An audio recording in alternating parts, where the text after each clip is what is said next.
Collector Saurabh Kumar Suman ने collectorate में आयोजित समय सीमा की बैठक में अधिकारियों से दो टूक में कहा, काम करने की आदत बदल ले, एक ही काम में पूरा सप्ताह बर्बाद न करें।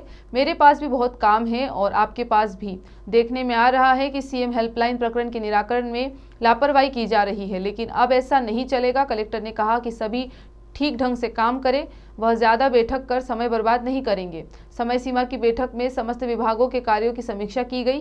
कलेक्टर ने कहा कि जो पत्रक दिए जाते हैं उनका निराकरण समय सीमा पर किया जाए। समीक्षा बैठक के दौरान कलेक्टर ने पूरे जिले को क्लस्टर में बांटने पर चर्चा की। बताया गया कि जिला स्तरीय अधिकारियों को इसके तहत सरकारी योजनाओं के क्रियान्वयन और अधोसंरचना कार्यों को पूरा करने की जिम्मेदारी दी जाएगी। यह व्यवस्था अगले सप्ताह से पूरे जिले में लागू हो जाएगी।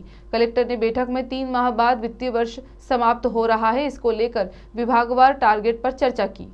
किस विभाग ने कितना खर्च किया, इसकी रिपोर्ट पेश करने को कहा गया। इसके अलावा सीएम हेल्पलाइन प्रकरणों की समीक्षा की गई।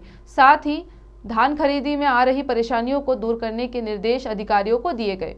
तो टीएल हुई, उसमें जो सभी विभागों को और अधिकारियों को समय सीमा के पत्रक मार्क किए गए हैं, उनके संबंध में समीक्षा की गई और सभी कर्मचारियों को ये निर्देश दिए गए कि जो पत्रक उनको मार्क किए जाते हैं उस समय सीमा में ही कार्रवाई पूर्ण हो जाए। उसके बाद सीएम हेल्पलाइन की समीक्षा की गई।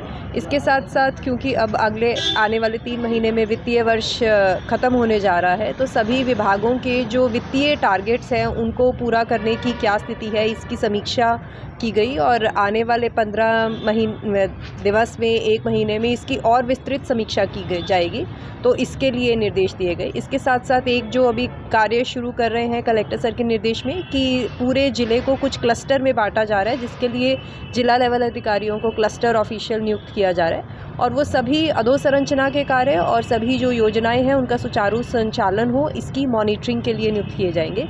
ये भी अगले सप्ताह तक जो है लागू हो जाएगा। मैम, धान खरीदी को लेकर क्या तैयारियां हैं अभी जिला प्रशासन की और किस प्रकार से? धान खरीदी के लेकर सर ने जो आज कुछ दिक्कतें आ रही थी उसके संबंध में चर्चा हुई कि R2T करने में कुछ समस्या आ रही है। सर ने कहा कि जो भी समस्याएं आ रही हैं सर को तत्काल अवगत करवाया जाए और जिसमें भी राज्य शासन की तरफ से कुछ समस्या आ रही है या टेक्निकल दिक्कत आ रही है वहाँ पे समय समय पर भोपाल को भी अवगत करवाया जाए। जबलपुर से आशीष पात्रे की रिपोर्ट।